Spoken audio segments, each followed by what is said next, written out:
Hi, this is Danny. Welcome to this Mostly Sax YouTube channel. Today, after 6 months of this COVID craziness, I am back in a studio, and the first thing is this kit behind me. I cannot not hit it.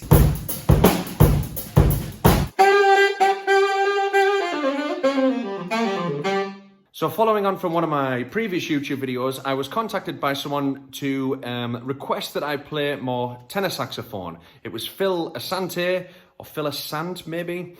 Sounds cooler with the ante, but yeah, Phil Asante. Anyway, so I thought I would try a video with tenor.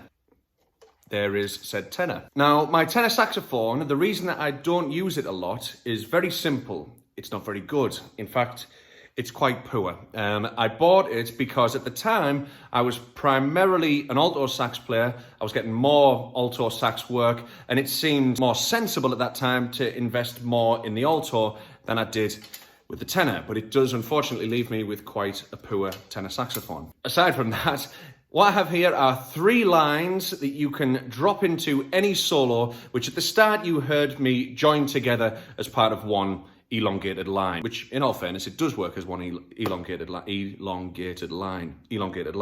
I am in the key of A minor using a blues scale, which is C, no, it is A minor. It's not C minor. So I'm in A minor for the tenor, which means that I am in G minor for concert instruments. The first riff, or the first little line that I use, is quite a cool effect, which uses what I learned were called the DoWop keys. Basically, if you have an A with the octave key in your left hand, you play rhythms by bouncing onto these 3 keys, but without adding the G finger. So it's like playing a D, but without this 3rd finger in the left hand.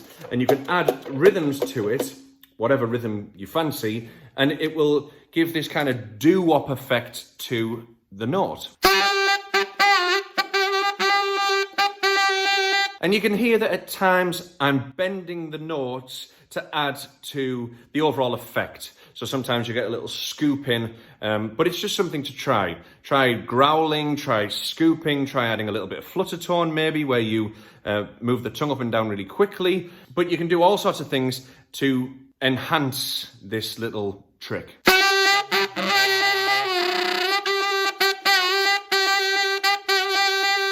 The second little riff is starting on the flat 5. So if I'm in A, that means, or if I'm using A blues scale, that means my flattened 5th, which is an E flat, and then I move that up to an E natural, up to the minor 7th, which is a G. So E flat, E to G. Then I come back down. This is all with the octave key. E flat, E, G, then E flat, D, C, A. You can add the flat 7 as well at the bottom if you wish, the G at the bottom. So E flat, E, G, E flat, D, C, A, G, or you can of course just run on into an extended line.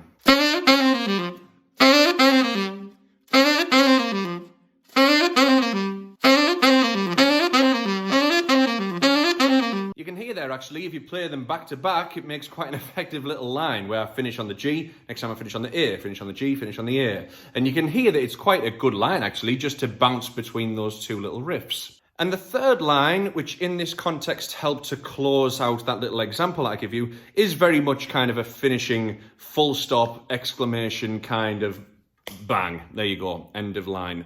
And for this little example, what I'm going to do is I'm going to take it up the octave to a high C. So the flat 3rd in A, C, A, G, all with the octave key, E, just the 5th, and bounce back up to the A. C, A, G, E, A. Yeah, and as a little bit of a freebie, what you can do as well as a line is if you hit C, A, G, E, then back up, G, A, C, then back down, and just run up and down that pattern, you get quite a fast and nice effect. You could also come down C, A, G, and go to D rather than the E, then back up, G, A, C, and then the second time, A, G, and the second time go to E, because this little bit of variance will help to break up the line.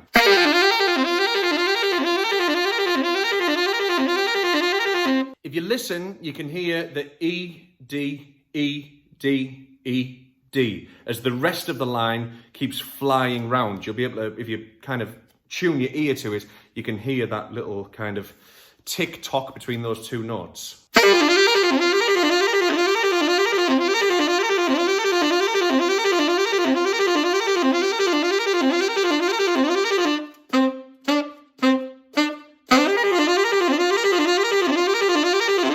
Thank you for watching this video. To Phil Sant or Phil Sante, thank you for your request to play more tenor. I actually did enjoy it, in all fairness. It's got a real wallop to it, this instrument, regardless of its poo-ness.